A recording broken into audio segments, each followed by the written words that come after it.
All sports, all plays. Yeah. All sports, all plays.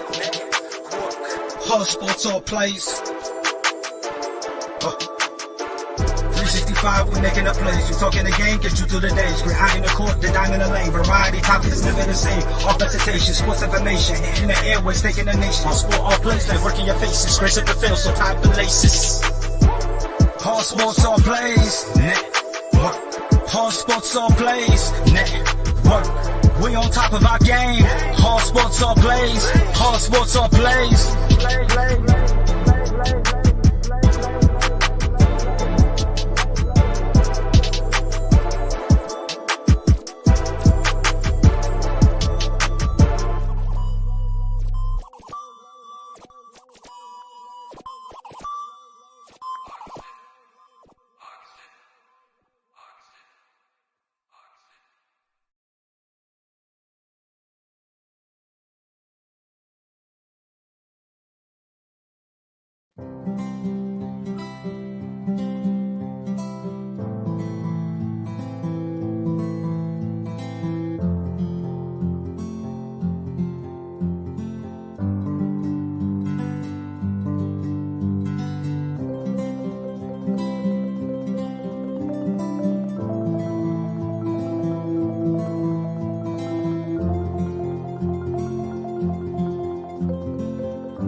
This is the Fox D Streaming Network. Register to come on our channel at foxdnetwork.com. Welcome to Real Talk. It's Kenny Moore here. Got a couple of guests joining me to help me chop it up and do some real talk. We got my man Mike Hughes back with me. What's up, Mike? How you doing? What's going on, Kenny? Chilling, bro. Good to have you back. And then we got the coach. Coach, welcome back. Welcome on. Thanks for being on. Representing Texas. How's it going? Man, going good, man. Going good. Good. So listen, let's get right into it. We got a few topics we want to talk. We talk NFL and NBA on this show. And so we're going to start with NFL. And so we're talking top 10, you know, your top 10 teams. It's a little early. We're only in week 3. We're kind of, just getting into it. But just curious to hear what your top 10 teams are right now. And I'm going to start with Mike, and then, Coach, you can go. Okay. For me, I have the list right here. I got to pull it up. But it was definitely the Rams at 1. I definitely had the Rams at 1. I had them going into the season, especially after beating Tom Brady, which, Coach, talk to me, Coach. What's up, baby? You picked Tampa on our show on Sunday. I did. Laughing at me. Always laughing at me. How do you bet on TB12? Because I bet on that boy from Detroit coming to LA, sprinkling a little bit of Fresh Prince sauce in it. He came out with it. He gave the sauce. He gave the swag. My boy, Matthew Stafford. If he can stay healthy, I don't think anybody beats this team, especially the way Kupp's been playing. Higby's been stepping up in a bigger way. I wish they had a better tight end. But, Sony Michel's coming into himself. So I'm really excited for it. If I had to give my top 10 list all together, can't find it, which sucks because we literally just talked about this. But obviously Tampa, the Ravens are definitely still up there to me, especially after beating the Chiefs. The Chiefs fell. The Chiefs are at 5 for me. So right now, I have it.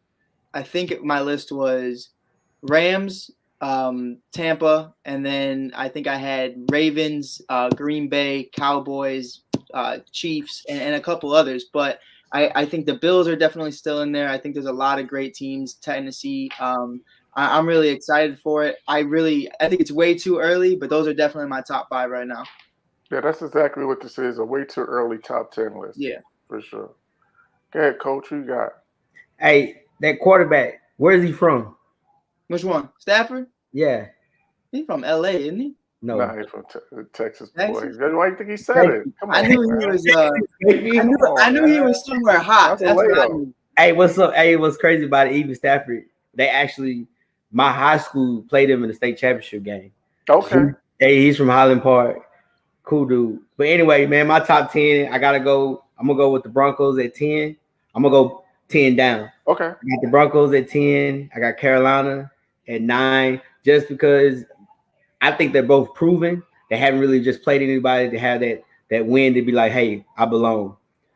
Then I have the 49ers coming in at 8. I have Cleveland at 7. I have Buffalo at 6. I have the Raiders at 5. Mhm. I have Green Bay at 4. I have the Cardinals at 3. I'm gonna go with Tampa Bay at 2, and then I got the Rams at 1. Talk to me, Coach. I love to hear it, bro. So, Coach, let me ask you this though. You had Denver on the list. Are you a believer in that team, or is there more working more of a mirage based on the teams that they played? No, I'm a big believer of them because if you hear me always talk about, especially Denver, is Teddy check down. You're gonna hear me say that all the time. One thing about Teddy, you gotta take care of that ball. He ain't gonna take no risk. Yeah, he's gonna check you down. And what kind of coach they have? He's a defensive mind coach. If you see what they drafted a lot of defensive guys. They got some receivers like, hey, go play. Just don't turn over the ball. So they're gonna play defense. That weather's gonna get bad in Denver because it's coming up. It's about to hit that October. So they'll be fine, man. I think they're proven. I think they'll make the playoffs just like Carolina. I say Sam Darnold. I've always liked Sam Darnold. And when now he has the OC, Brady's legit OC. So he's gonna do what Teddy didn't do with Carolina. He's gonna throw it down the field. He's a vertical guy. And that's what Brady likes to throw. Right. And I feel like the biggest thing with Denver is what it's been for recent years is just health at the end of the day. You know, the health of Von Miller, the health of Teddy, the health of Bradley, and a couple other cats. I mean, if they could stay healthy, I think, you have the DBs to be able to go against high-powered offenses. You have Surtain, you have Fuller, you have Callahan, you have, Vic Fangio. All three of those guys I named, other than Surtain, are from Chicago. They played in Chicago together for years. They understand what it takes. Vaughn understands what it takes. Bradley's a dog. I definitely think it's a great list. Yeah, I think Denver can be a good team. I just want to see them play against some better teams to really get in, to see if they're legitimate. I'm just, based off of those games, it's just kind of tough to tell whether or not they're legitimate. And I'm with you guys about Sam Darnold. I thought he got a bad rap in New York, and he got dealt a bad hand as well because he didn't really have any talent. Like it's hard to win without talent.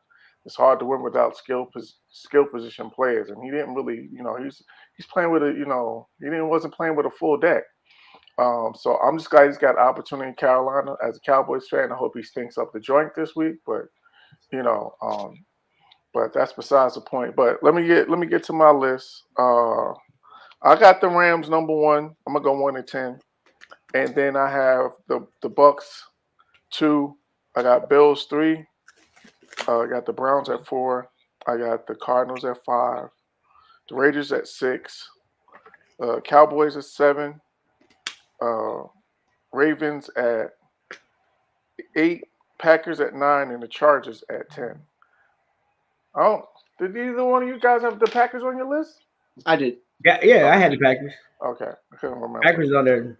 Okay. My list was trash. I couldn't find it, but I had to do it on the spree. But those are a great list. I think my list was closer to Coach's though. In all honesty, because I know for a fact I did not have the Chargers, but I definitely did have. And it's no disrespect. I just feel like again, this is a way too early top 10. Right. I definitely did have Carolina.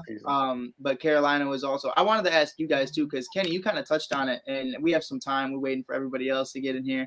With Sam Darnold, and you see it with Mitchell Trubisky, and you see it with others throughout the league. Being quiet and being responsible and being respectful to your coaches and the issues that are going around in a locker room. Do you feel like that's a big reason why guys get moved? Because if Mitchell Trubisky would have went out there, we're seeing public. I was a big Mitchell Trubisky guy. I felt like, he didn't have a lot of big strengths. Same with Sam Darnold, where you didn't get to see a lot of the plays designed around him. One, for Trubisky is because of Nagy, and 2, for Sam was because he just didn't have the weapons to have anything designed. Do you feel like guys like that are the scapegoat because of the fact that they stay silent, that they don't address to the media those issues of Adam Gase and Matt Nagy's and not having around pieces? Because you see with Aaron Rodgers makes it known, brother. Aaron Rodgers lets you know, like, this is crap. This is not what I want. This is not on me. This is not, what should be going on. Do you think those guys need to start being more public about how they feel about the team? Hey, go ahead, Kenny. I don't know. Like it's a good, it's a not a disrespectful way, but yeah, I guess it all depends.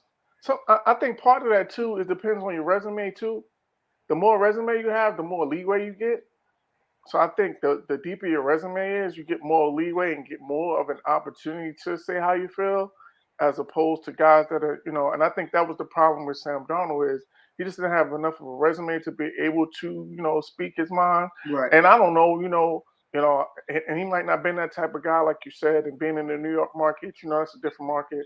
I'm a native New Yorker, so I know how it goes down there, and it's aggressive, it's in your face. So sometimes it could be the market as well.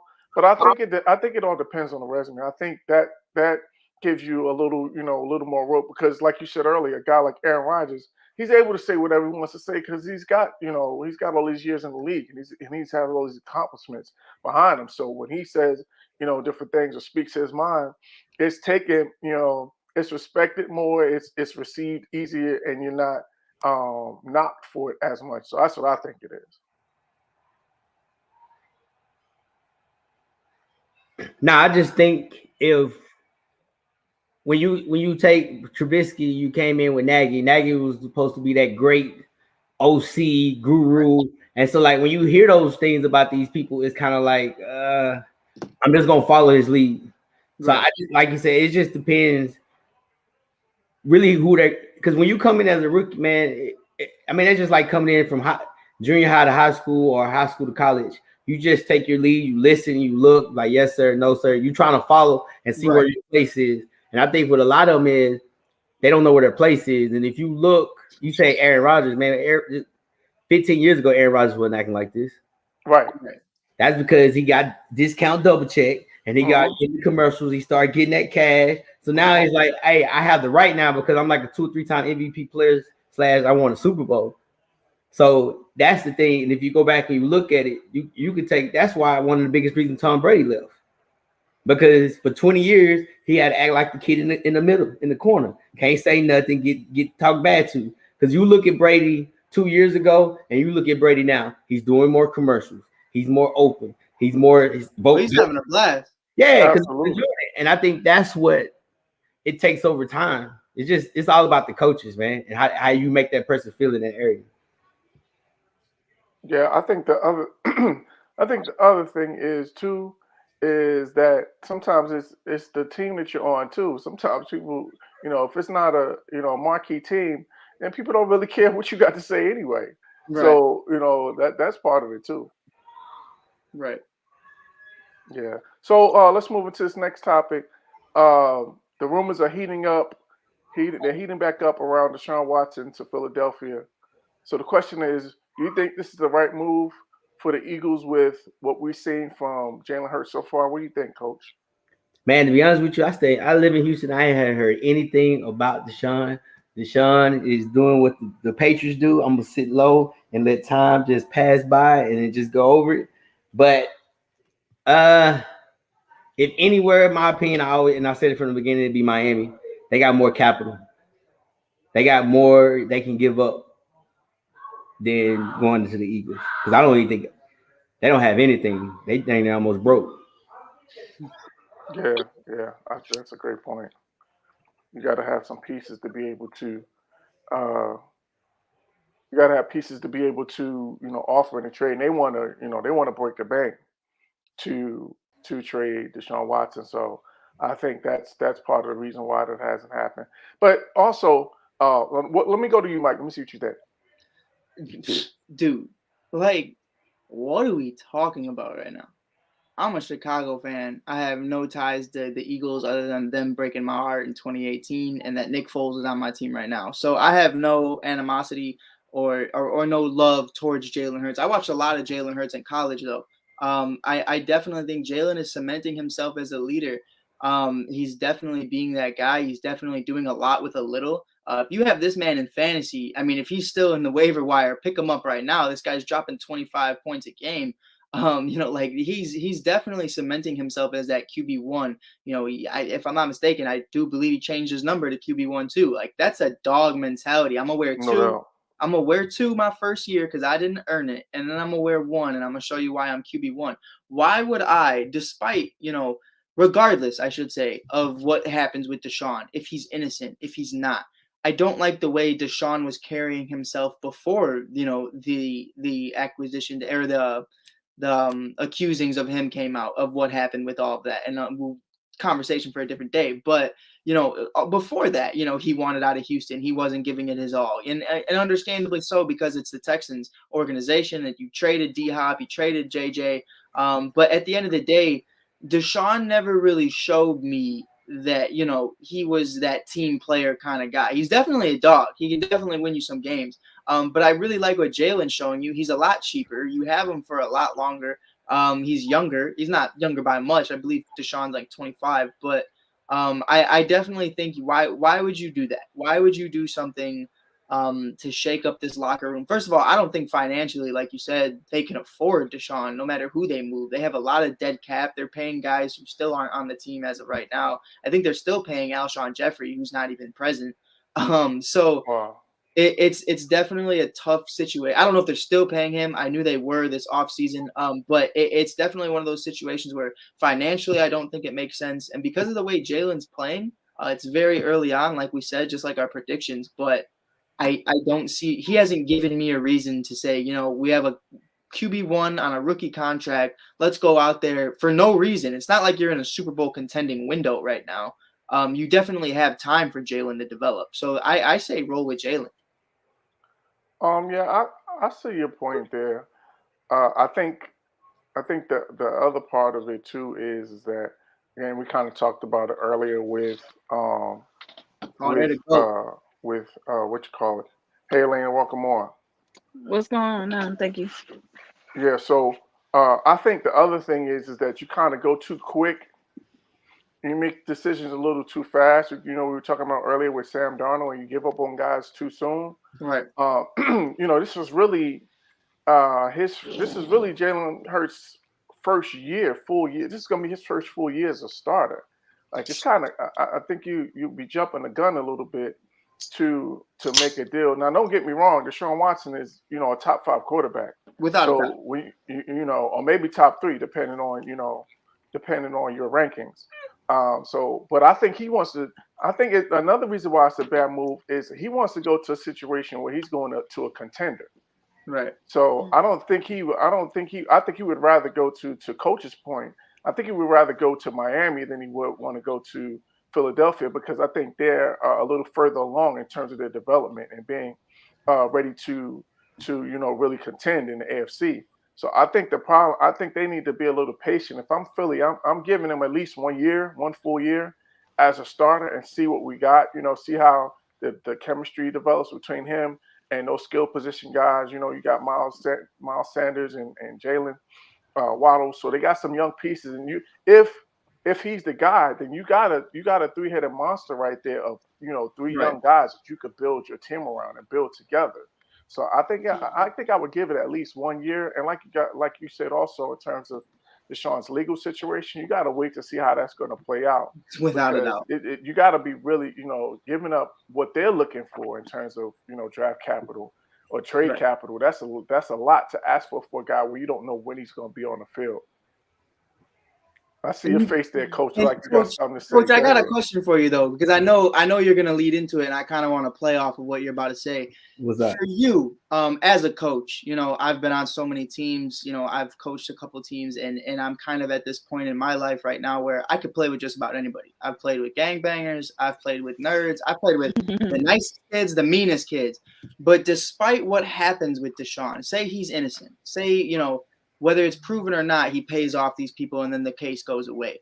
Would you as a GM bring in Deshaun? Do you feel like some players on that, Eagles team might not want to play with Deshaun, regardless of him being innocent in a court of law or not? You bring in a guy with issues like that, like a Aaron Hernandez or something along those lines, or a Big Ben at some point.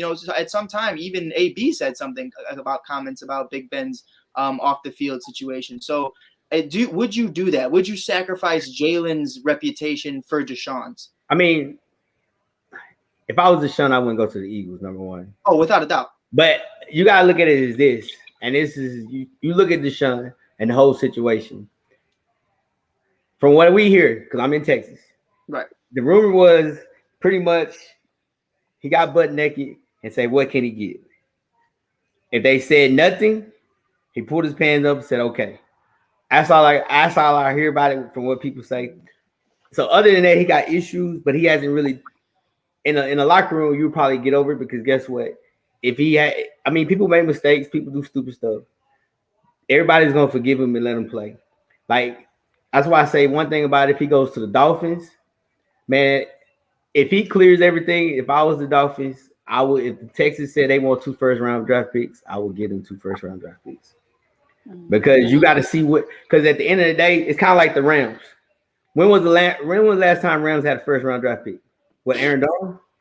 I think it was, wasn't it Goff? Yeah, because Akers, I think, was second round. Because so I like how they do things. They're like, hey, we're gonna trade off these top 5, top 10 players at their position, and then we can get 3rd, 4th round draft picks and let these players play, and say, hey, we're trying to win now, so we can trade and cut anybody at any moment.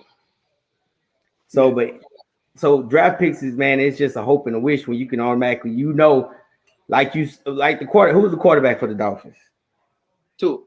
No, what'd you call him? Oh, Tua turned the ball over? Yep. So That's cool. if you already know that with Tua, but you know what Deshaun's gonna get you because he was with the Texans. Right. So let him eat, man. Bring him to Miami. Hey, if he clears everything, I think that's what they should do. Now the Eagles, Deshaun might as well stay where he's at. I definitely would. I think you got a better option. Yeah, it's the same situation. You got better options with Cook too. Because they both divisions is not strong. Yeah. So it's about the same. That's a fact. That's a fact. Alana, what you think? Do you think that Philly should make this move and trade for Deshaun, or do you think it's a little too early? What's your thoughts?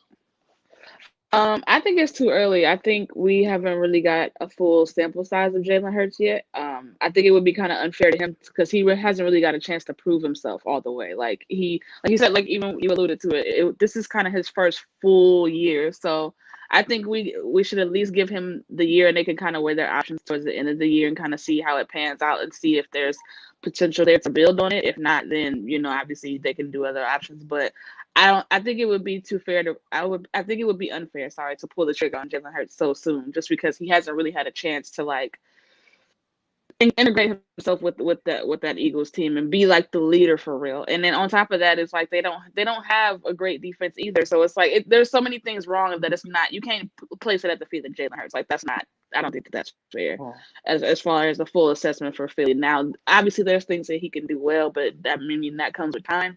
But yeah, I think it would be too soon to pull the trigger on Jalen Hurts right now, me personally. And I don't think Deshaun Watson going there would make any sense because, like you said, or all of you said, it would be the same situation. So it's like, what would even be the point in that? Yeah. Yeah. And I think he has he can veto trades. I think that he has that in his contract. So I think he has the final say over where he goes anyway. So Deshaun? he probably wouldn't approve that deal anyway. I got to check that out for sure, but I'm pretty sure he has that built into his deal. Let me ask you this question, though, Coach. I'm gonna go to you with this question. We kind of talked about Tua a little bit. Do you guys think, or to you, Coach, do you think Tua is a starting caliber quarterback, or you think that he has a future as a starting quarterback in this league? Yeah, I think arm wise, I think brain wise, yes.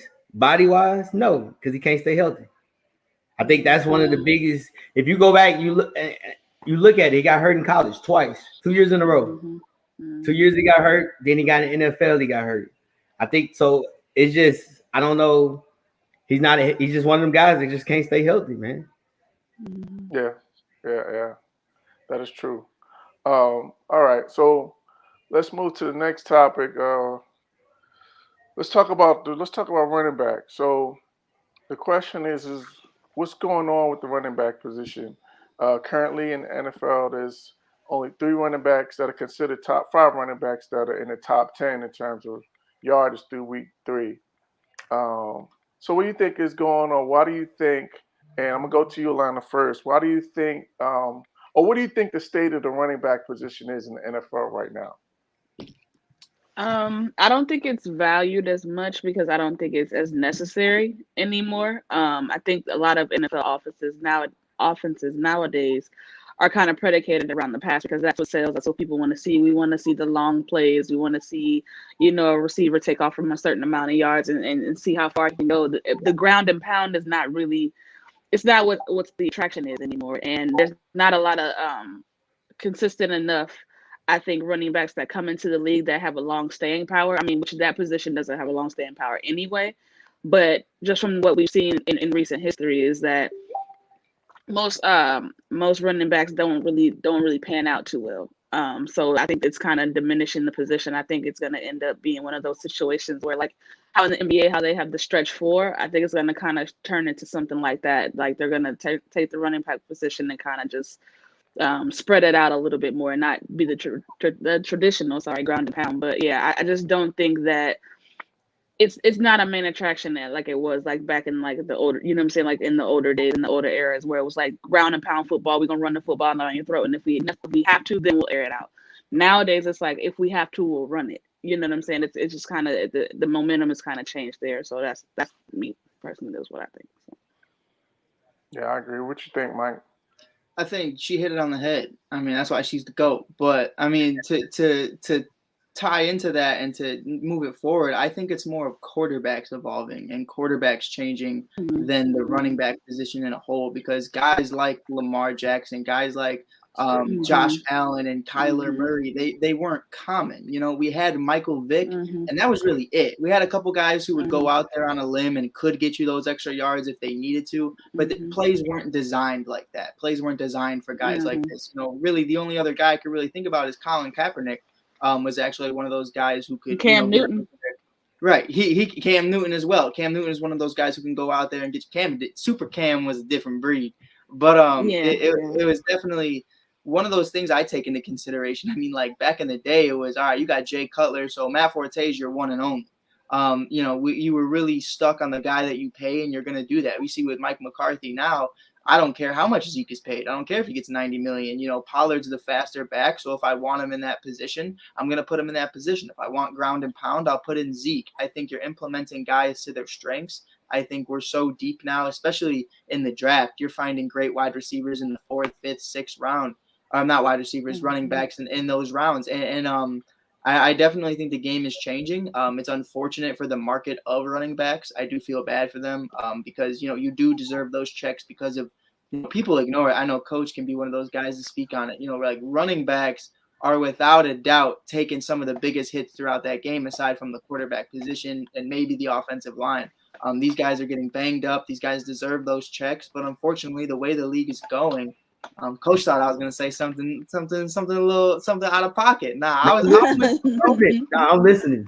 But I definitely think you're seeing right now a Jalen Hurts, a Trevor Lawrence is mobile. You got all these guys, Justin Fields, so on and so forth. Where Justin's in this situation right now where I'm not even going to get into it. But when he's at his best and given the talent and given the opportunity, this man can run down your throat. Like that's just him. And those are just some rookies that I'm naming. We have a Justin Herbert as well. Tua, before the hip injury, was pretty mobile as well. So I don't know what we still have in that, but I definitely think the league is changing more of a quarterback dynamic than it is really with the running backs. I feel like with running backs, the depth is more serious than it was. Yeah, that's a good point. That read option has kind of been a game changer in terms of, especially with the athletic quarterback. That's something that's been added to the offense and kind of taken away from the running back a little bit. Coach, what you think about it?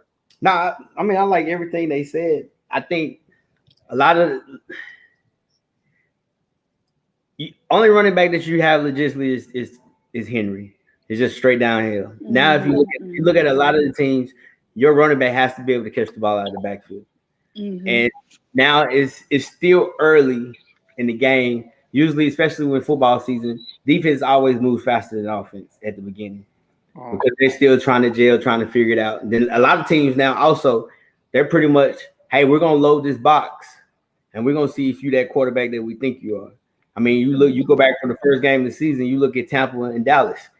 They said we're gonna bring the house and see if you can throw. I think that's one of the things. A lot of teams giving up the run, or they're just saying, "Hey, you can't throw the football." It just, I mean, there's a lot of different, and then coaching styles.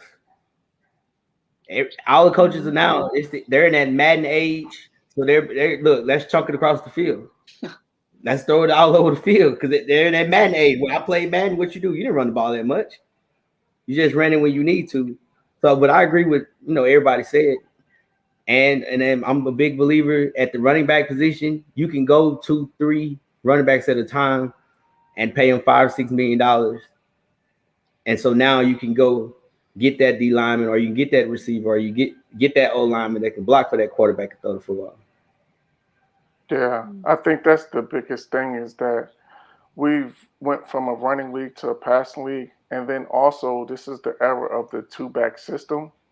I think Derrick Henry is probably the only back right now that would consider that's the one back that's in a one back system. I think he's the only one in the league. If I just sticking off the top of my head, most teams are using the two running back system, and then you got your first or second down guy, and then you got your third down back. So those guys are splitting. They're splitting snaps. A lot of times, and you mentioned it, Mike. As a Cowboys fan, Tony Pollard and Zeke. They're going. They're exchanging in terms of series. So want to play a series, and then another one will come in and play a series. So I think that's then the biggest thing is that like you said, Coach, is that teams have kind of gone away from running to set up the pass, and it's passing to set up the run, and so it's kind of that dynamic has changed in the NFL. So I think that's the day of the one running back system is kind of going out the window. So I think that's kind of here to stay, and I don't think it's ever going to change. All right, let's move to this next topic. What's wrong with Kansas City? We see Kansas City is off to 1-2 start to start this season. So should we be concerned? Is it time to push the panic button? What's wrong with KC? Coach, I'm going to you. What do you think? What's the problems right now? Why is KC off to a slow start? Say, man, I'm gonna tell you like Aaron Rodgers said. Just relax. if you go back and look, I think I'm gonna speak on both sides. Offensively, just fumbles, turnover. They just fumbled the ball, pretty much. But I think one of the biggest issues, hence the fact that's why they got Josh Gordon. They needed somebody else to run routes. Sammy Watkins was he was a plus because he's that guy that can run routes and stretch the field. Yeah. Hardman is just a returner. He can't run routes. Because if you ever pay attention to Kansas City, they do three things. They take Kelsey, you play in that middle, we drop screens to you because everybody eventually forgets about you. Then we take old Cheetah, hey, you get in the hash, hey, you sprint across the field. If that safety's over top, that's flattened. If he drops down, we're gonna throw it over top, I'm gonna throw it 60 yards. People caught on to that, but you don't have that third receiver guy. If you watch the game, they wasn't making any plays. Now, defensively, they took, I can't even think his name. They took the D tackle, the all-pro D tackle. Yes, and they moved him to end. Now, he's playing a position he's not used to playing. Hence the fact when he played against Lamar, he couldn't get the read action because he was just crashing down and Lamar was just going. I think that's the big adjustment for them and because he's usually calls all the pressure up in the middle, which makes you have to roll out to the inside. It's hard to throw the football. So I think those are the two big adjustments. Once Jones figures out, he'll be fine. I hope Josh Gordon, I hope he get his stuff right. They'll be fine. Okay. So you're saying RELAX, relax. Huh? Yeah, relax. Hey, because you know what? You know why, Mike? Guess where he's from? Oh, Lord. It's another Texas guy. Hey, Alana, is it time to push the panic button? Should we be concerned about the Chiefs? I agree with Coach. I think it's time to relax. I think everybody has to calm down for a second. I mean, this is still Patty Mahomes we're talking about, with one of the greatest quarterbacks in the league. I think they're gonna figure it out. I think they have had. I think it's one of those things where they've been so successful. So when people see a slight little blunder, it's like everybody overreact. We're prisoners of the moment. We That's a great overreact, point. and it's like, oh my God, what's going on with Kansas City? Do they need to rebuild? Do they need to trade this? No, just relax for a second, and you have to also consider the fact that anybody that plays against them, they get their best shot every single night, because they want that team. The other team on the opposing side wants to say that we beat the Kansas City Chiefs. So I think once they, as a team, relax themselves a little bit, they shorten the turnovers, they'll be fine.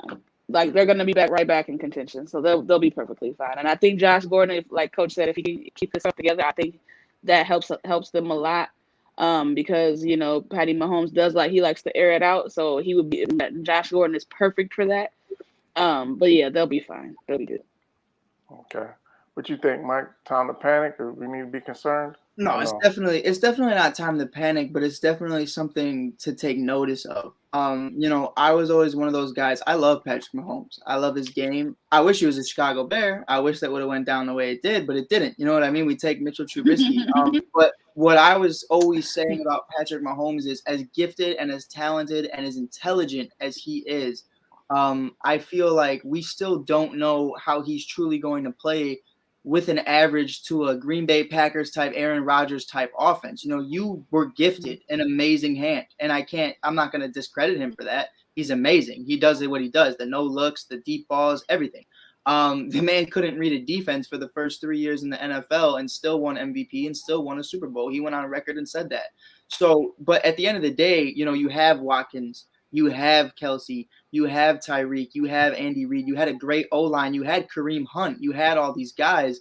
And now we're starting to see, once guys start leaving, because, you get your payday and other guys want to get paid, and other guys, guys get older.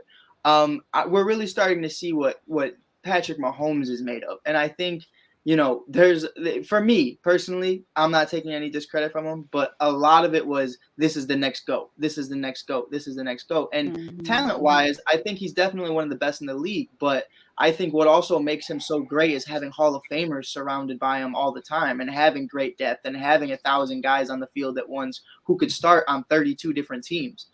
So now that you're starting to see Clyde Edwards, I can never say his last name, but I call him CAH. So for me, it's definitely one of those things. I'm looking at it like, you have him fumbling, you have his issues. You don't have Kareem no more. He's balling out in Cleveland. So you really have to bank on every single week, not only the play calling being great, and we know we're going to expect that from Andy Reid. We're praying for him right now that, everything's cool with him. But Tyreek has to be there, has to be healthy. Kelsey's got to still continue to be that guy. You don't have as many options to look at, like to Coach's point and Alana's. It's definitely, it's definitely becoming more of a Green Bay situation. And if so, Kelsey's 32. He's not going to be around, for 5+ more years at that level that he's currently on. At least we don't expect him to.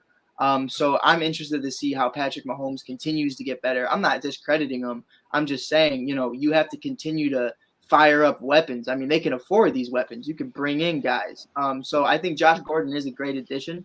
I wouldn't panic at all. It's still, at the end of the day, Patrick Mahomes, and I trust him. Like to Coach's point, I don't get the Jones move. I think he was perfect where he was. I think he was cemented where he was.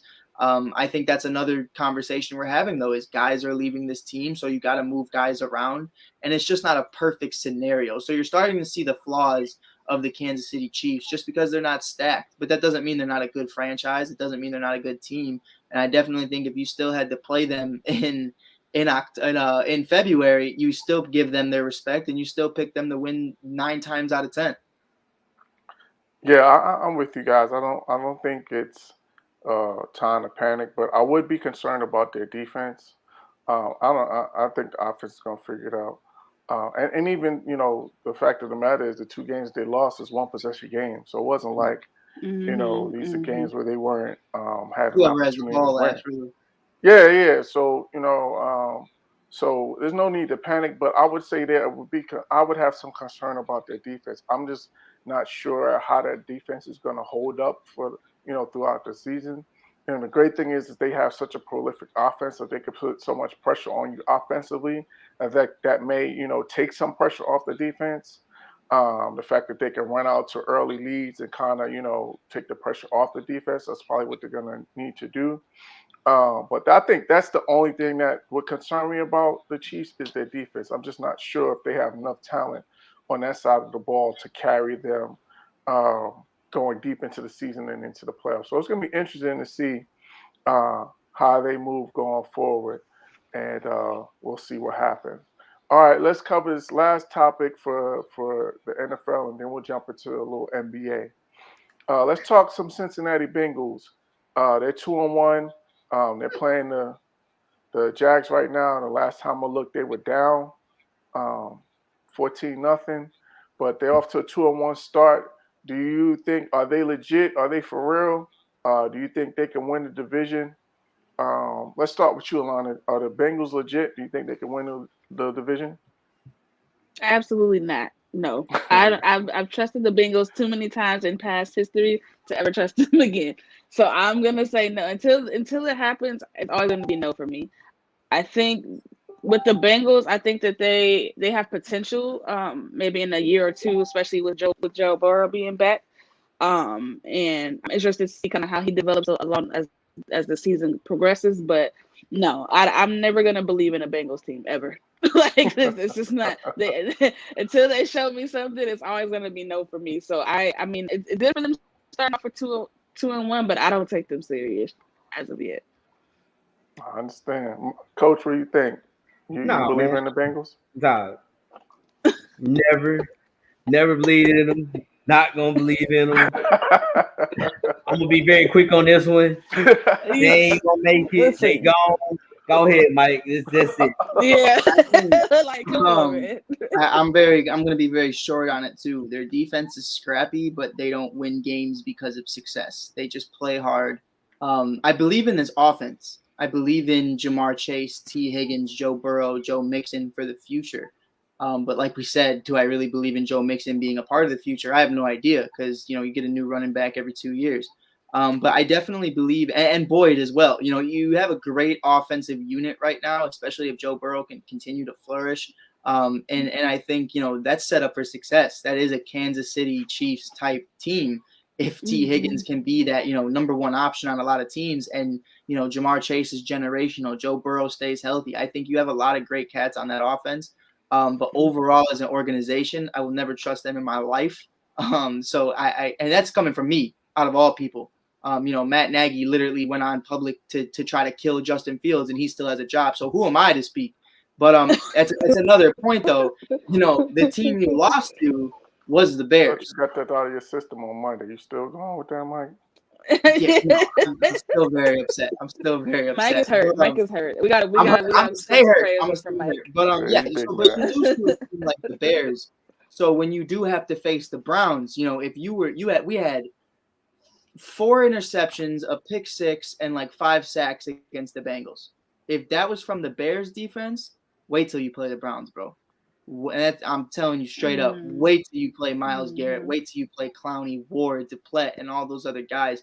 They're going to kill you. And Kareem Hunt and Chubb right now, I feel like alone could destroy that Bengals defense. So you also kicking Odell, Hooper, Baker, and all these other guys, and Landry, I don't think they're even close to being great. And that's just talking about the Browns. We have the Ravens as well.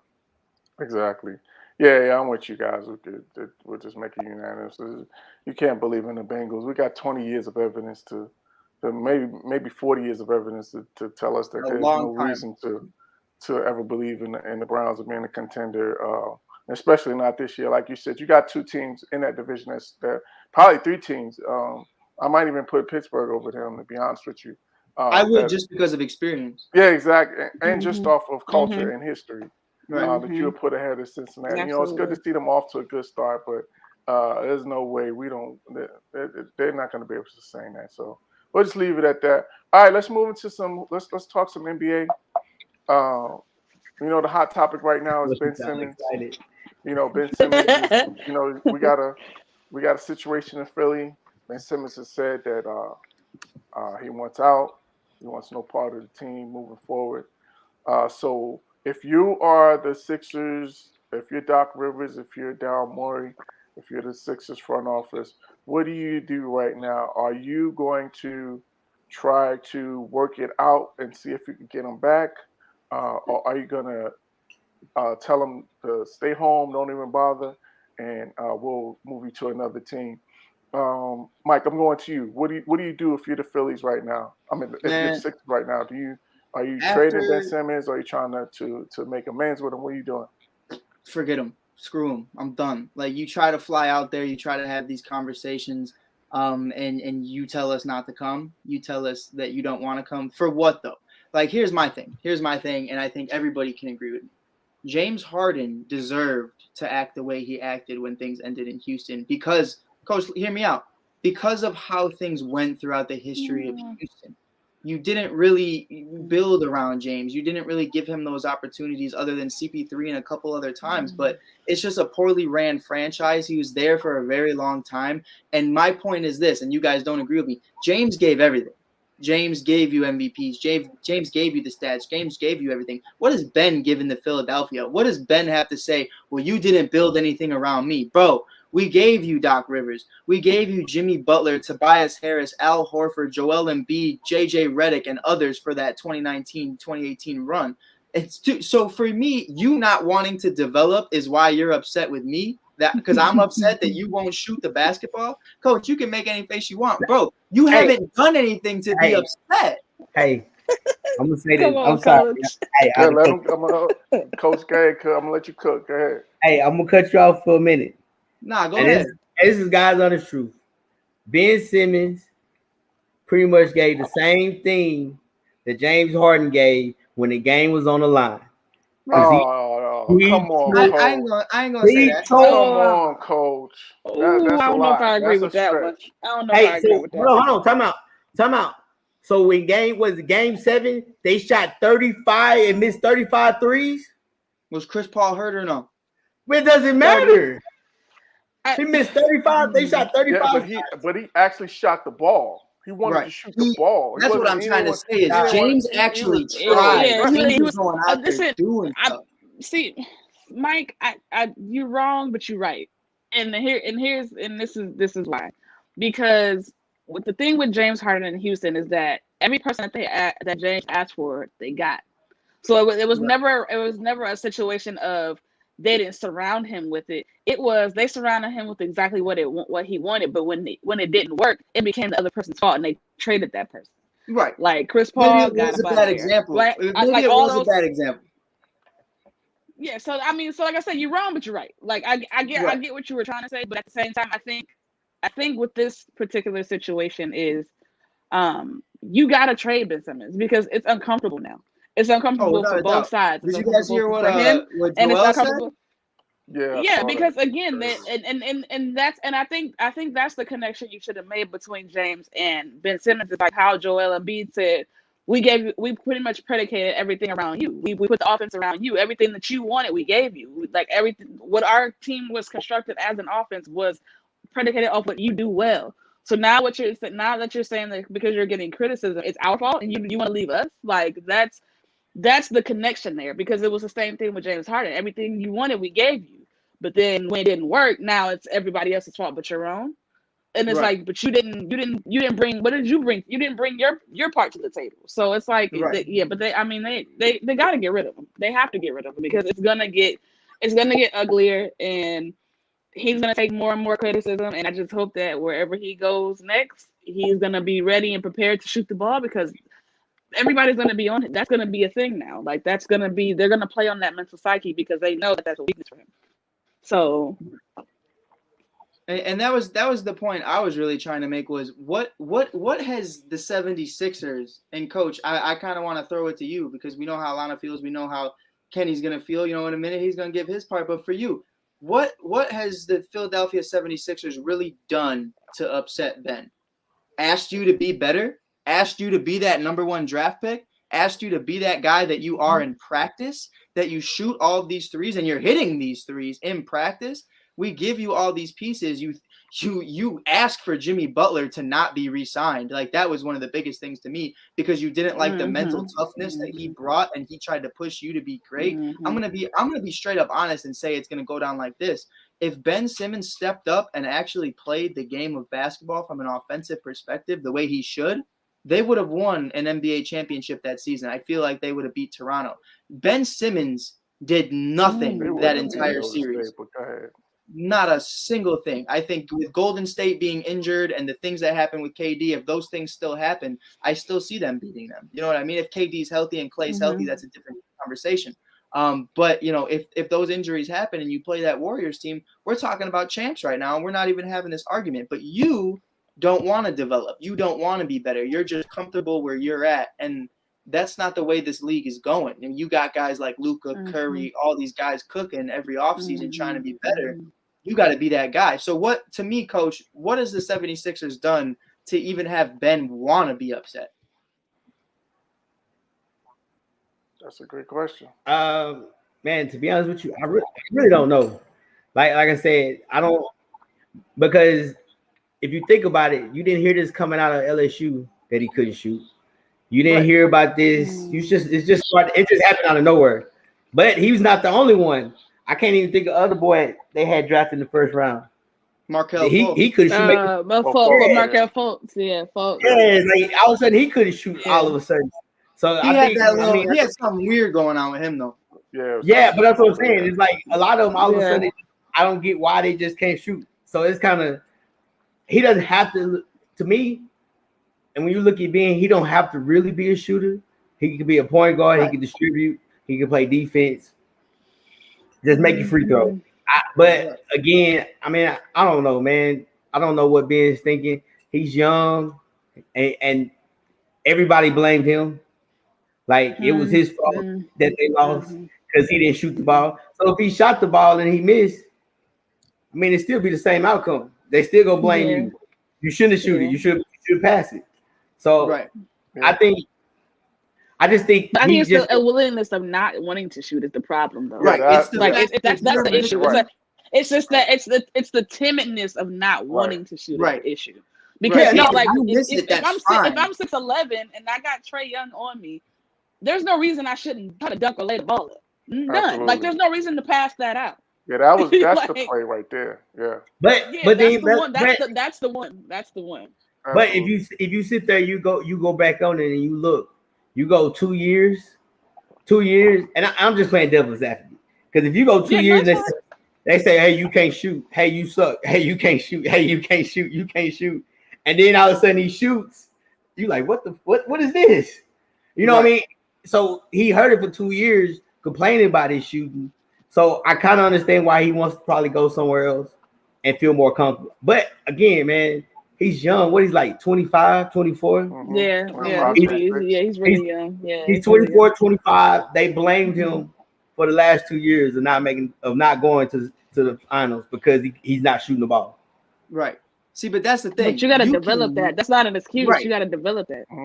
Exactly. You can miss these shots. But my thing is this. Not taking them? What was that when he was at LSU? Where was that when he came in the league? Yeah, I think he couldn't shoot at LSU either, though. You watched him at LSU. Yeah, he wasn't really. Yeah, he always was a driver. He's always been a driver. And that's what I'm saying.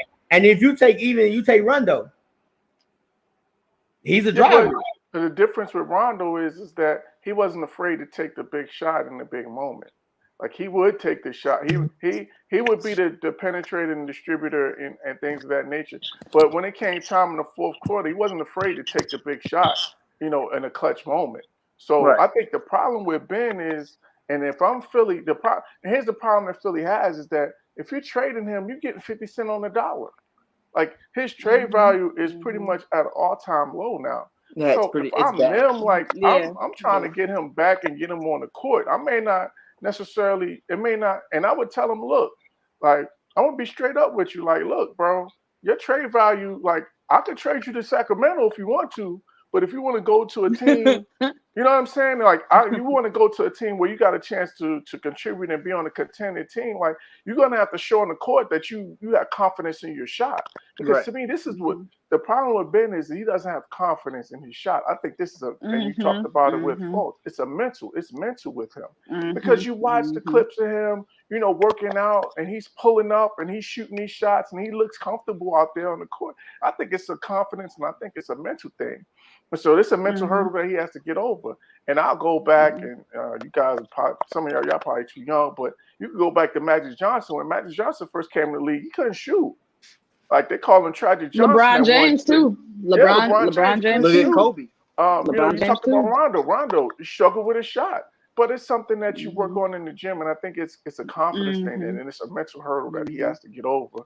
So I think that the Sixers are in a really tough spot, and you talked about it, Mike. Embiid didn't help. I think that's the nail in the coffin. What Embiid said, I think, is the nail in the coffin. I don't think but you know, it goes back even further than what Embiid recently said. If you paid attention to when they had the playoff exit last year, when Embiid and Doc both didn't really come to his defense, it started then. Yes, that was the beginning. I mean, it was the beginning. That was the beginning of the end to me, because Doc more so. Doc is normally a guy that would defend his players. Like, as a coach, like, he's a player's coach. Right. So I never saw him do anything. And you've never saw him, like, throw anybody under the bus, or you know, he's usually the one that's like, you know, I should have made coaching adjustments. I'm the one that didn't. Like, he usually puts the onus on himself. So the moment he was like, actually, well, if you look at this, and then Embiid saying, well, we had a chance. He didn't mention Ben by name. He was like, but we had a chance where the play where we got the ball in the basket and we didn't take the shot, and you know, it ended up being a turnover. That's it. I'm not going. That's just like if you're working a job and you go fill out some applications at other jobs and you tell everybody at the office you leave, and then you don't get the new job and you come back. It's like they're gonna be looking at you like, we know you don't want to be here. Like, so you know, like what's the point? So you have, I mean, like you alluded to, Kenny, that he's really put the Sixers in a really, really tough spot. And I'll be the first one to tell you, I live in Sacramento. They don't want him here either. And I heard a little rumor that he has to trade to Chicago. We're not folding, bro. We're good. He can't. The thing with Ben, he can't go to a market where there's expectations. I'll say it straight up. That's why I said that's why Sacramento's a perfect. Sacramento would work perfectly, but it's like we got a bunch of Ben Simmons already. Like, they don't need any more Ben Simmons. But that was my point, and Alana said it too. Like, not to get too off topic, Derrick Rose from Inglewood won an MVP, was the people's champ, and the media still ate him alive. Ben, if you think he had it bad, wait till you get here. And he was injured. Derrick Rose was injured. Right. That's he had an difference. excuse. Like, it was like, all right, well, he's actually out. But for me, I think the best situation, we're not getting into that too much if you guys don't want to, but I still think Houston. You know, you have Kevin Porter Jr., you have Jalen Suggs, you have Christian Wood, you have young cats. Nah, I like Houston, bro. Nah, he can't come down. You know what? And I'll throw this out for just to be devil's advocate myself. I think Boston would be interesting for him, because then if you go to Boston, you can be a traditional point guard there. You don't have to be, because you got. You have two elite scorers on either. True. You got two closers on either side. You got to. You know what I'm saying? You got to like, he can be what he can play to his strengths. They won't expect him to shoot, because we don't need another shooter. They need somebody who can run an offense. That is true. That's a great point. So I think that's why a lot of people were saying Golden State, hey, you be another Draymond Green. Hey, a younger version. Hey, you be a Draymond. Hey, look. But even Draymond ain't scared to shoot the ball. Draymond ain't scared to shoot it, though. Girl, you see Draymond look left, look right. Ain't nobody on me. And he said, "Come on, Curry, hurry up, get around." You ain't open. I gotta shoot this. I gotta shoot it. Draymond wouldn't even pass KD. He wouldn't even pass it to KD. Like, what? Like, Draymond don't care about not shooting. Draymond don't play, bro. What? Yeah. I like Boston a lot. I think Boston's interesting. Yeah, those are two Boston would be interesting. But for me, at the end of the day, Alana, you know, we got Jason Tatum. He ain't no scrub with work ethic. No. He has got that. No, Mamba not at all. mentality. Not at all. Ben's got to show up if he's really going to a contender. That's why I say Houston, because Houston's a place. Houston don't care if you show out right now. If he's trying to go to a contender, you gotta. Coach, no, but I think don't think with your heart, Coach. Don't think with your heart, Coach. I'm not. Sorry. No, first of all, hold on. I'm not even a Houston fan, but I'm gonna tell you this. You in the area, so you go defend. Let me explain this to you. They are, when it comes to like these sports, they're die hard to the, just like everywhere you go. No, the fans, yeah. I'm talking about the team. Mm-hmm. Nah, they want to win. The team ain't in a place where they're gonna be like, Ben, we need you to do this right now. You got time to kind of work that out and figure that out. You're not paying him the money that you're paying him not to make the playoffs and make some noise. Right. Mm-hmm. You gotta realize, man, they still off that James Harden. Yeah. Like we're used to. Oh, you know that hurt. They consistently going. They consistently going to playoffs, making the NBA, to at least the Western Conference Finals. And now you put Ben out here and he don't want to shoot. No, they will talk. They will roast him. Yeah, they gonna eat him alive. Yeah, they gonna eat him because. You're talking about just everybody here local. Now, bigger stage, he get looked over because it's Houston. Right. But living here, he could be driving. He could be walking down the street. They say, "Man, shoot the ball." Like they say, say, cuz, shoot it. like for Ben, they would show him how to. They be like, "Hey, come on, man." Yeah. So like for Ben has to go somewhere where he is not the dog. Like that's why you say Boston, we say Golden State because you're not supposed to do these things. Right. Like when you look because he's at 76ers, it's him and OB, they're here.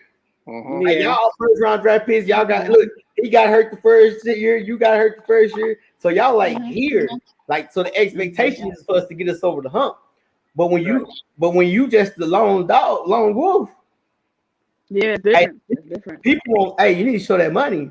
But I agree with you. If he goes to somewhere where he's not number one, or he's number two, or if it's 1A, 1B, and you have I think he got to be 3.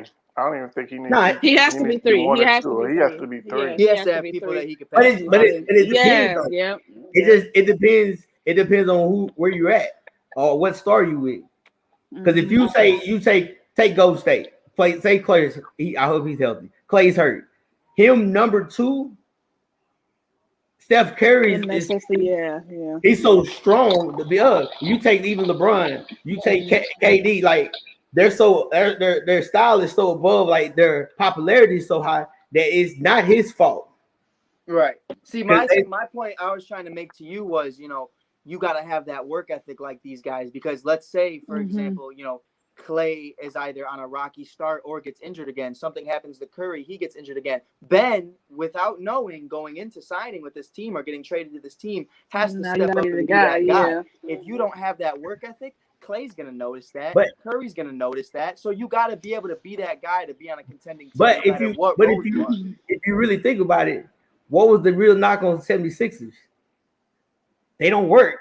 Yeah, he was always that's my point though. Yeah. If you're moving, you got to understand what you have to change to go to that new place. I can't be a rookie 2 times in I agree with you. I agree with you. But Mike, if me and you was together, hey, I'm gonna be like this. Well, in this case, you down there. I'm like, come on, look, stay under my wing. Hey, let's go let's go lift.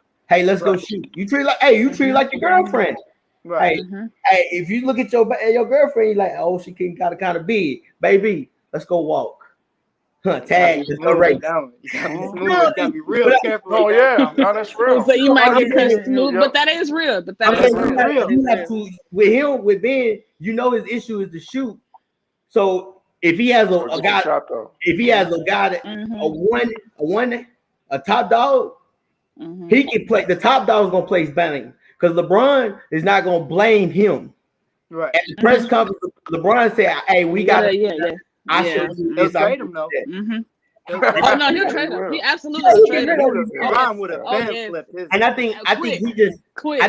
But you got to look at it also. You take LeBron. LeBron never knew how to win a championship till he went where? He went with Miami with D Yeah, Wade, and he had Pat Riley and all them. He had to learn. That's a So fact. he had to learn how to change his whole mindset. That's the conversation, being willing to learn. And I get your point. Yes, I get your every point champion of has Curry. to be willing to learn. Yes, Right. absolutely. I get Curry going out there and Curry being like, hey, let's go shoot. You don't think JJ Redick did that? You don't think all these other guys on this offense say, hey, Ben, let's go do this. It's a different But effect. JJ's not a if it's champion. guy like JJ's Steph. not a champion I feel what either. you're saying, but at the end of the day, you know, like, that not only was this guy shooting in practice, that's not the problem. Mike, he can shoot. Mike, can I ask you a question? Doesn't. Can I ask you a question? Right now, if we were playing pickup basketball, JJ Redick, no, I'm playing. Are you gonna pick JJ or are you gonna pick up Simmons? Ben Simmons or JJ? Yes. We're playing 1-on-1? No, you playing basketball, just pick up 5-on-5. Bro, give me JJ Bob. Pass that rock to him every day. On, nah, man. I'm playing with you. I'm playing. I pick Ben. But you see what I'm saying? Like when you say JJ, he's gonna look like, man, in a way, man, you kind of beneath me. But what I'm trying to say is you're looking at It's a different level of respect. That was my point. I think that was kind of the problem that he probably had with Jimmy Butler, because granted, Jimmy Butler is a great player and he does a lot of, but he does a lot of great, and he's gonna push, but coming from him to Ben Simmons, that message is gonna get lost, because it's like, you know what I'm saying, he's not used to that, because outside of Jimmy Butler, there are a bunch of young guys who were privileged, privileged. Oh, you know, he's from Texas, boy. They were privileged. They were coming from, you know, AAU and being the top, you know, whatever in whatever conference or whatever, you know, college that they came from. So they were coming from just real, you know, people kind of catering to them, and they weren't used to that. Jimmy had to get it out the mud. They did not. So it was a bit different between. I say Joel made it out the mud though. He did, but he hasn't been known to have a great work ethic. So he wasn't going to be the guy that was going to push it. We don't know if he's going to be the guy. Joel made it. That's exactly. And Joel's not really a guy that can pull that out of you. Like, nobody. We don't take him serious in that regard. Like, we know Joel can play, but he ain't a dog like that where he's gonna pull you to the side and be like, you need to do this, or we gonna go to do this because we got to get back. That's not Joel Embiid. Like, that's not his. That's not his persona, so that's why I think it's not. Ben Simmons has to get around people that are around his age and that have a crazy work ethic, and they can kind of motivate him by action and not by words, because as we see, he's sensitive. Like, words bother him. Words bother him. So it's like you gotta realize. But that's the new age though. I don't know how. Not all of them, no. Not all of them, no. But the ones, if you think about it, the ones like Ben Simmons went to LSU. Man, he was treated like a king. Yeah, that's what I'm saying. Yeah, he was catered to. Hey, he was treated like a king. So he really never had that dog in him, that dog mentality. I have to go fight and go get it. Mm-hmm. I'm saying, I think if he goes somewhere where he's not one, that someone or coach that'll say, hey, that's gonna back him, boost his ego and everything else, and also teach him how to work, then we're good. Right. Yeah, absolutely. He can't be the main guy. That's a problem of, I think, as fans and as media, is that we all think just because if a guy shows promise, we all think they're supposed to be the number one guy. And that's not true. Not everybody is meant to be a number one guy. There's, so there's roles on teams for a reason. There's 1 through 5. or 1 through 10. I mean, or how many people are constructed on the NBA team, but everybody plays a specific role. Everybody can't be Jordan. You know what I'm saying? Or be in that conversation. So I feel like if he accepts that and he understands that I need to be a third option, it would be a lot smoother for him. Yeah, if they didn't resign, that's my last thing because I know we gotta go to the next time. Yeah. Just take if the Phoenix Suns didn't re-sign Chris Paul, he will work wonders in Phoenix. Mm-hmm. He will work wonders in Phoenix because he has guys that can let that thing ring, and that's the thing. He doesn't have a mentor. He didn't have a mentor in 76. There wasn't a coach nor a player that he could just, because somebody has to take the bullets. Right. Yeah. If you take the 76ers, it was Ben. Here before it was the coach. Coach left. They was like, oh, it's got to be. It got to be. It's you, Ben. So if I was him, man, I wouldn't step foot in it, man. I'm like, hey, y'all don't want to trade me? I'm rich, bitch. So we go. no facts. Rick James, That's huh? a fact. Hey, shout out to Preston. But it's like, hey, I mean, that's just how you just no cap though. Because That's facts. That's because he took the blame. He takes the blame for everything. You lose because you didn't shoot the ball. Right, but so at the same time, but he gotta be self-aware though, because that's. Go ahead. I'm sorry, Mike. Go ahead. Doesn't Bron though? Doesn't Luka? At the end of the day, don't all these guys take the blame? And that's no, I was that gonna role say that's par for the supposed course, to man. be. That's what you Yeah, sign up that's for. part. Yeah, absolutely. Right. When And you're one of the guys, you gotta take those hits. But you gotta look what you compare to. You take LeBron at age 18, man. He was on ESPN magazine and on TV. He was the chosen one. Don't think Ben when he went to Cleveland, he wasn't like Brown though. It wasn't like Brown. Brown. He was like Brown, but I mean, when Brown was in Cleveland, he was. Dog, you go back and look at how they talked about him. Oh, it was like crazy. the players on the team. And I said, you gotta stand Carlos Boozer. Yeah, and you gotta look at Luka. Luka was playing with grown men. Right. At 15, 16 years old. That's my point, though. It's a grown man's league. And it is. I just don't think he's mentally a grown man. But he's a kid still. Yeah. But when you're 6'11" in Louisiana and you dominating. Exactly. And then you can dunk the ball, and when they you're ain't a had rookie, no really, Ben got everything handed to him at LSU, and then he was only there for 1 year, so it wasn't even like he was even there that long. So and then you go into your rookie year and you don't play, but then Ben goes, I still want to be rookie of the year. So in year 2, you get to be rookie of the year. Oh, here, Ben, you can have rookie of the year. Here, Ben, you can have this. Here, we'll give you everything. Ben kind of got everything handed to him. So once you started kind of criticizing him and saying, Ben, you're not being enough, he's not used to that. So that is a great point. That's a very good point. That is, and I agree 100% with you. And I think, but it goes back to you got to have a mentor. Like you got to have somebody. Right. You take what we're doing right now on this podcast. We still got to have like a mentor or someone's guiding. You got to have somebody that can check you. Though, who was Bron's mentor? Yes. You said who was Bron's? Yeah, early days Cleveland. Who was Bron's mentor on that? Bron? I think when you say, like I said, when you say LeBron, like they even were hating on him. But it's a difference though.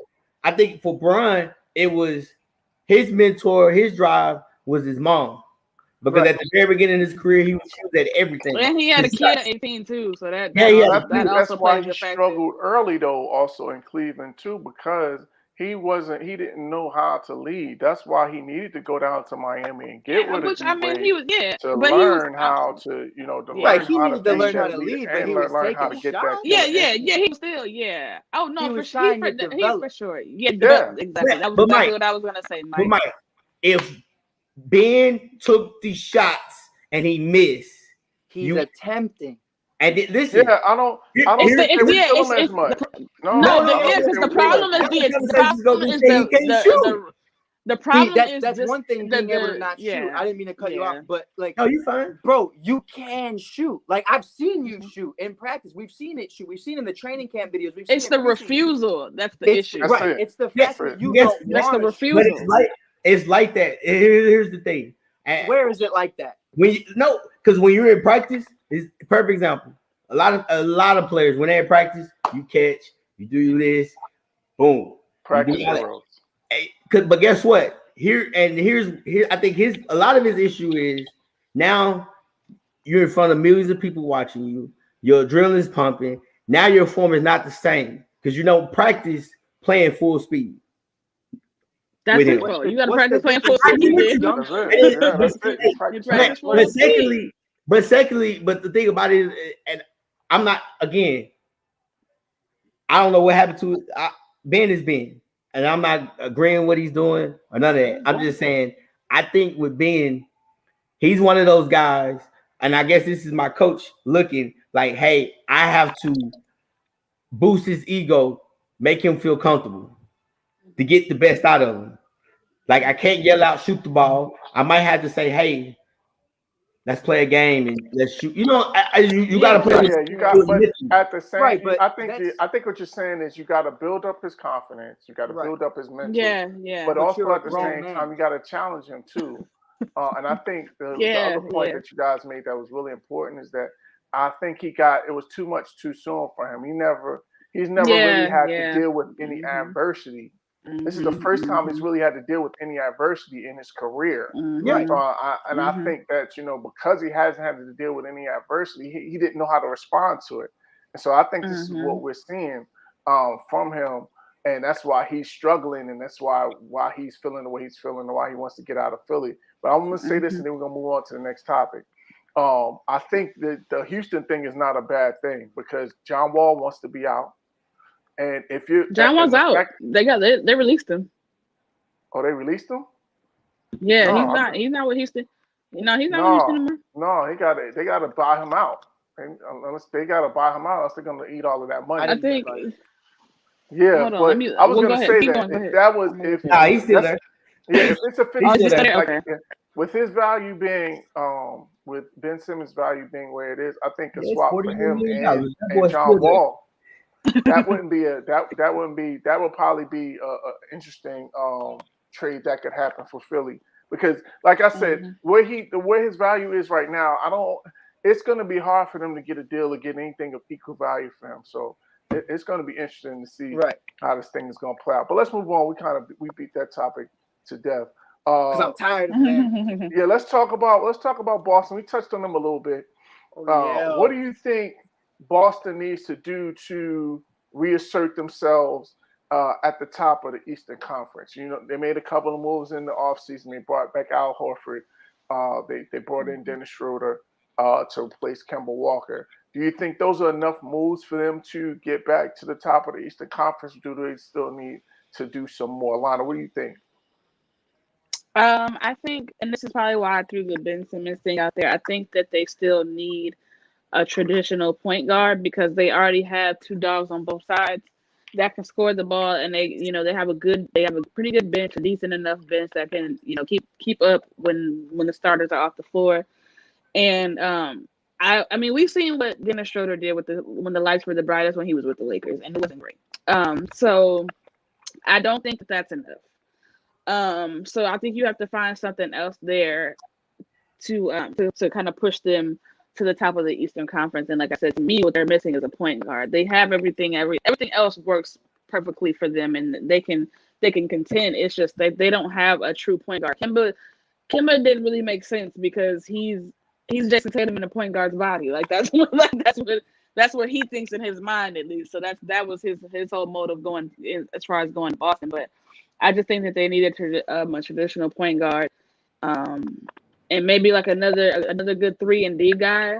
And I think that they'll be right. They'll be right where they need to be as far as the top of the Eastern Conference, because it's the Eastern Conference at the end of the day. So they don't have to work too hard to get the top of that, because it's Brooklyn, Milwaukee, and everybody else. Let's you know what I'm saying? Let's just keep it all the way honest. But so yeah, don't forget about my boys. Oh yeah, Miami. Okay, I forgot about Miami. I'm sorry. So it's them three, and then if they can get those two things, I think they would be the top 4 teams in the Eastern Conference. Okay, Mike, you got that Celtics jersey on right now. It's a little slice baseball jersey. Ain't no bandwagoning over here. We Bulls all day, but and Butler and Rose, we always rocking with them. But I do love me some Tatum. I kind of want to get the back of a Tatum. Just stir it up a little bit around the neighborhood. But I think a big thing for me, people forget about the dude, man. Aaron Nesmith. Aaron Nesmith is a dog and an absolute beast. And if he can continue to be that guy and be that bench role piece, be that leader on the bench, I felt like that's what they really lacked during those Bron days when they were playing him in the conference finals. Once Tatum went out, it was Bron. It was Bron going after him, and Bron was playing in those minutes, and Bron did what he did. And that's the reason why they didn't go to the finals. I mean, there's many reasons they didn't go, mainly because of Bron. But it was definitely one of those situations where I looked at it like, if you guys had a little bit of a deeper bench and a better point guard position, you're really in a good spot. Aaron Nesmith is one of those guys, I just wanted to touch on. This guy can shoot the ball. This guy is lights out. Like, I don't know if he'll make the starting rotation at any point throughout the year, but if you give this kid the opportunities with a Jason Tatum, a Dennis Schroeder, who is so disrespected in this league. I understand what happened with the Lakers. I understand what happened, how he fumbled the bag. And by the way, if Freddie's listening, you're lucky he didn't accept that bag That's a fact. because there would We, be as no a Russell LeBron Westbrook fan, right we now. absolutely are. I'll speak for Freddie. We are for surely lucky he didn't accept that, And and I'm the glad fact he that it was didn't. offered was ridiculous. But here's my big thing. People forget Insane. about what happened in OKC with Dennis. And the biggest thing was Dennis just got to be Dennis. Atlanta, he was getting in Atlanta too. Exactly. And he didn't have to be that guy you had to count on to shoot the ball. Here you have Jaylen Brown emerging himself as a top 20 player. You have Jason Tatum establishing himself as potentially a top 5, top 10 player. So in future years. So it's definitely a Marcus Smart. You know, you have other guys. Al Horford's back. Dennis can be Dennis. Dennis doesn't have to be that guy when AD goes down that Bron has to rely on. And not that Bron shouldn't have gotten to rely on him. He definitely should have. You know, you're in that role. You're in this organization. You got to be that guy at the end of the day. I'll give Bron that. You should have expected more from Dennis, and he should have stepped up. But just like the conversation with Ben, it's just really not in his game to be that guy and to step up in those big moments. And the biggest thing for me, you know, I don't think Dennis felt comfortable taking those big shots. Here's what doesn't sit with me. It's the same thing with Ben that Coach said on. We're not going to talk about Ben, but for both of them, I don't understand. You know, oh, millions of fans are watching me. The rest of your game is perfect. So what's the difference between what you're doing right now in front of these people versus shooting a three or shooting the ball or being that guy? There is no difference other than the fact that you just can't handle those last second moments. You have a guy in Tatum that can handle those moments. You have Brown who can handle it. So I think it's definitely going to be a good season for the Celtics if they remain healthy. I don't know if Tristan Thompson's still there. I didn't follow. He's in sack. He don't really make follow. much of a difference, no way. Yeah, it wasn't that big a deal. You know, I know Taco Fall is no longer there. I'm very upset about that one. But you know, they have a decent bench, and I really like going forward. No. Coach, who do you think do the Celtics have enough to be a contender in the East Conference, or need some do some more work? To be honest with you, I kind of want to see. I want to see what the head coach do, because if you really look at that team, one of the things about it is that even if you look at pretty much all the teams except last year, they had some leader that's been in the championship or just won the championship. And one thing about Boston, they didn't have a leader. Like Brad Stevens was good, but he couldn't really tell stories or hype him up or get him ready or have him prepared for that, because he was learning himself. So it's really with him, like I said, I can't even pronounce his name. God dog. Ime Udoka. Yeah, that dude right there. Neil Long's cousin.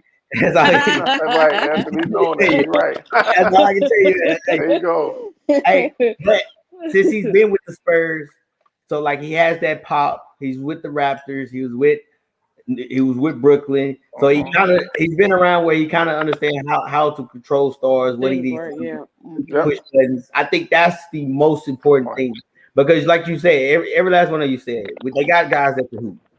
You got guys that can play, but you don't have a guy that won a championship or can tell them or say, hey, I remember this with Ginobili. I remember this with Tim Duncan in this situation. Like you could tell them, like, hey, work on this about your game. This is what Tim Duncan, or you can have just Tim Duncan come up or Ginobili come and talk. You know what I'm saying? You could have those things to make them want to be better. So to me, that's the biggest, most important piece right then and there is, hey, can I get you there? Because like you said, man, you look at New Jersey, man, James Harden's, I don't care what y'all say, he chokes in the big games. Kyrie, we don't know. I agree. It's a fair point. You don't know Kyrie's situation. Kyrie don't know Kyrie's situation. Thank you. Hello. Hey, Philly. Hey, y'all can Philly. Kyrie. Hey, Philly they got all kinds of issues. So it's like really the only two teams. I mean, Milwaukee, but they lost old boy. They lost that dog, and he went to Miami. So now, BJ, your other Texas boy. There you go. So drunk as a skunk in that parade. Hey, so that's what I'm saying. But so now, if you really look at it, Miami to me is the favorite just because of just in the East. Talk to him, coach. That's a favorite. Over Brooklyn and Milwaukee. I would say they're a sleeper team, but a favorite. Right, I don't know about being favorite. Hold on. Let's rewind it. And let's really talk about it. They some dogs. Let's take KD. Mm-hmm. He didn't win no championship without Steph. Last time I checked, he choked when he had Harden. He did. And we also said Harden. And we look. And then what Kyrie? No, this like Kyrie's a great basketball player. But there's two things we don't know. We don't know if he's gonna show up, and then we don't know if he do show up, is he gonna be walking? Is he gonna be hurt? What are the two? He also didn't win without Bron. Huh? He hasn't won a championship without Bron. Thank you. So those are the things that you got. It's a difference. Like same with KD. There's a difference when you got Draymond Green. The Miami team was one guy, Kyle Lowry. They brought back. And he ain't won. He wouldn't have won the championship if it wasn't for Kawhi. But Duncan was trash. Hopefully Duncan can play better this year. I think Duncan was in a weird situation. But the thing about it is, here's why I say Miami. Because who do you still have? You have Eric Spoelstra. You have Pat Riley. Mm-hmm. And one thing about it is, I kind of give them a leeway from last year anyway, just because the fact matter, they had a 2 month rest and they had to come back. So everybody was pretty much hurt. No, they just played over their heads last year. And Mr. Moore, I'm not finna just go back and forth with it. But all I can say is, hey, and you can ask Mike, I'm gonna stick with it. It's not a debate. That's your pick and your opinion. I mean, guess what, Mike? I would love to revisit this in about a good we definitely have to revisit. Listen to me. In 8 months, I'm gonna come on the show and be like this. What'd you say? Exactly. And if you're right, you got every right to do that. And you know what? If you're right, I'll give you that. But if you're wrong, guess what? And I'm gonna tell you, listen. And I'm gonna tell you what I'm gonna play. I'm gonna play that old school. Don't believe me, just watch. Don't believe me, just watch. I'm just telling you. Because it's a bunch of Texas boys over there. You just that's all. We don't want to hear that. We don't want to hear that. But it's not a homer. If you look at NBA. Don't look at don't take the last 2 years out. Who is consistently winning? What are the teams? Golden State, who had a head coach that won championships that was with Jordan. Right. So he could tell those stories. And he even wrote a book because he went thanks to Mark Jackson. And I agree with you. Right. You take LeBron James, who went to Miami and won. Like the only exception to the rule was the Dallas Mavericks. Like it's a consistent. Then after that, what do you have? The Spurs, Raptors, You had the Raptors. Then goes to Cleveland that one. Right. Cleveland in 2016. Kawhi was there, and he was with who? Kawhi was with the Spurs, but I truly do doubt Kawhi said anything. I get your point. No, Steph. I get your point that you need that championship. Kawhi definitely didn't say a word. Facts, Mike. Yeah, you need that championship pedigree, that championship experience as part of your either on your coaching staff or on your. I get your point on your roster, but in terms of the Celtics, I think they still need I think they're like a front court piece away. Like they really, and this has been an issue for them for the last couple of years. They don't really get much scoring in the front court. They don't really have somebody that they could dump it down to if they need to get a bucket in the front court. Robert Williams, he's starting to come along, but I think he still has a little ways to go. But I think that's what they're missing is and I think that's why they brought Horford back to see if he can kind of give them some scoring points in that front court because they already got the wing scoring in terms of between James. Yeah, they got that up Brown and that's one of the things why I asked. Let me see what kind of offense he's trying to do. What is he trying to do with them? Because, like I said, because he was in that Spurs. He played with them when they won. Yeah. And then he was on the staff when they won. So he's going to probably take a little bit of that from Tim Duncan and how they ran out. Right. And I Brad Stevens wasn't like that. Brad Stevens, he's a guard-heavy guy. That was his when he was in college, what he coached. Yeah, Butler. Right. Yeah. And I also look at it as Marcus Smart reminds me, and not his game or what he brings to the table, but how they use him is kind of like a Patrick Beverley, where he's nice to have, but and it's not that he's an issue. But when it comes down to the finals, guys like Marcus Smart, guys like Patrick Beverley, they really don't show up in that way that you need them. They're great for what they do. They're very intense. They work hard. They do what they do. But at the end of the day, for a championship type roster, if Marcus Smart's one of your starting players, you kind of have an issue. Yeah, that's going to be the challenge for them. And it's like Mm-hmm. Alana said, in terms of that point guard position, that's going to be the challenge. It's going to be interesting. I like Peyton Mm-hmm. Pritchard. I like him. I think he's going to have an opportunity to get some minutes this year, even with him and Dennis Schroeder. So it's going to be interesting to see how they make up for that position going forward. All right, let's wrap it up with this one. We got our segment, our world famous segment, Rank 'em. We got 3-point guards today that we're ranking. We're going old school. I'm gonna upset some people today. We got Penny Hardaway. Oh, no. We got Penny Hardaway, Tim Hardaway, and Mark Jackson. Rank them. Go ahead, Mike. I don't want to go first. Start us off. No, Mike, you gotta go first. You put it out there, Mike. You gotta go first. You gotta upset them. You get to set it off. What was it again? Who's the two other Penny two? Hardaway, Tim Hardaway, and Mark Jackson. I'm gonna hurt some people's feelings. I'm gonna put Penny. I'm gonna look at Tim. I'm gonna respect Tim. You're a Chicago guy too. Wow. I'm gonna put Penny at 1, and then Tim at 2, and I'll put Mark at 3. And I put it at that. It's personal preference. It's what I like to watch. I like to watch Penny more. Tim's a dog.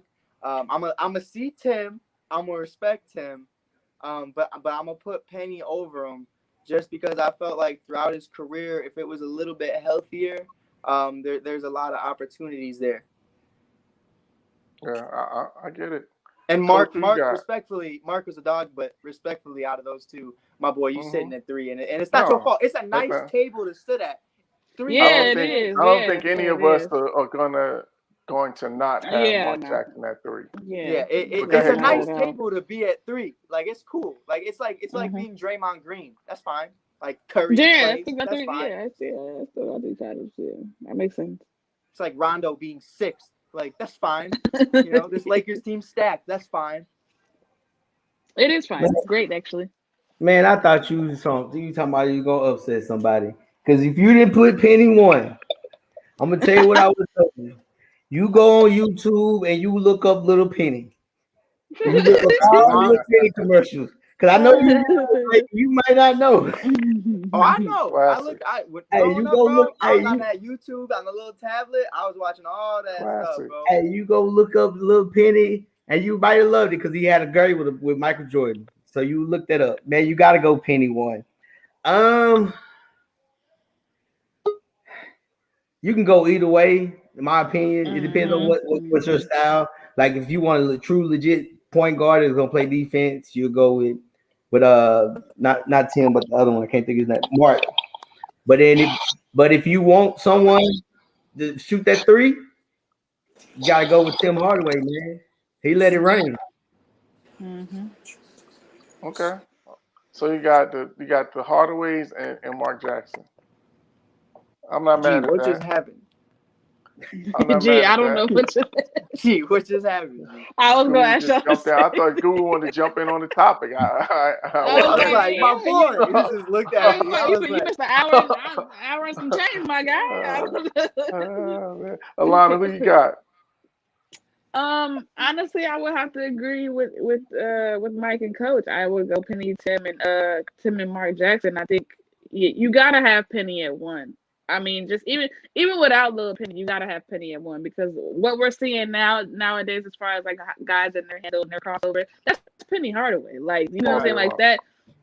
All day long, and just the flashy and just the coolness of it, like that's all Penny Hardaway. And let's not forget, like Penny Hardaway, as far as like shoe wise, he was up there with Jordan. Like he was selling shoes. Like Penny was selling out the stores with the shoes. Yeah. Still to this day, like still what phone posits to half cents, all that. So let's not get it messed up. And then Tim Hardaway, obviously same thing, crossover is insane, and he could shoot the 3 ball.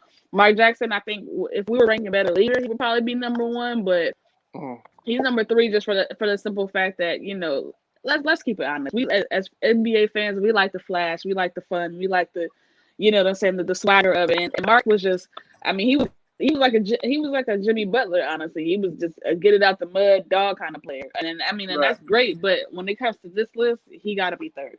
I'm sorry, he just has to be third. So that'd be my list. So I'm with you guys in terms of the list. I agree. But if we were talking passers, then Mark Jackson would be one. If we were doing this the list in terms of passes and ability to see the floor, I would probably put Mark Jackson number one. Guy's fourth all-time in assists for a reason. But Penny Hardaway changed. He was like the second coming of Magic Johnson. There was nobody at that size that was playing a point guard position. So he was a game changer. And then of course Tim Hardaway with the killer crossover. He had a move that everybody emulated. Everybody tried to copy. Everybody tried to add their little sauce to. So you got to definitely put him. And he had killer. He was a closer too. He wasn't afraid to take a big shot. Ben Simmons. You gotta. So yeah, I agree with you guys. So it got to go Penny, got to go Tim, and then got to go Mark Jackson. All right, that's a wrap on this edition of Real Talk. Want to say thanks to Coach and to Mike and to Alana for jumping in with me. We'll be back on Monday, 9 p.m. Eastern, 8 p.m. Central. And so until then, enjoy the rest of your night, enjoy your weekend, enjoy your sports, and we'll catch you next time. Peace. Yeah, thank y'all, fellas. Peace out.